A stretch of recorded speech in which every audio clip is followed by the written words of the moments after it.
bata, armas ng dinamulatan. Ayaw sana ng karahasan, pero inabuso at inisahan. Binansagan siyang Dodong Armado. Ang sa kwento ni Carlo J. Caparas at direksyon ni Deo J. Fajardo Jr. Si Dodong Armado, simple ang pangarap, makatao at may puso. Pinatay ang mga mahal niya sa buhay. Ginahasa ang kanyang kasintahan.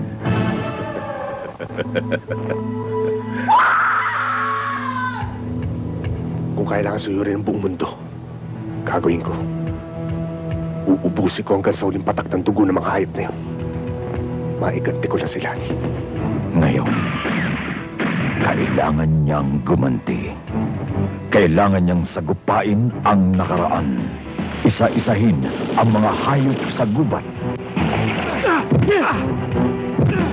Kasama ang kanyang mga minamahal na sina Karen Espino, Tony Daya, at Bing Loizaga. Tamang-tama. Kailangan patayin natin si Dodong. Pero hindi sapat na dahilan para patayin mo sila. Sinira mo isang pamilya. Minasak mo buhay ko. Patay gutom na walang utang na loob! Ito pa ba gaganti mo sa akin? Malaking nga utang na loob ko sa'yo. Pero ginawa mo akong patabaing baboy. Ikaw rin pala lilitsyon sa akin. Dahil sa lupit ng kapwa, tumigas ang puso, naging bato ang dibdib.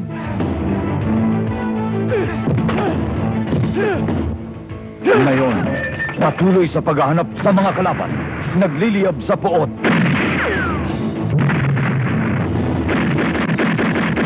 Samahan siya sa kanyang pakay, sa kanyang paghihiganti.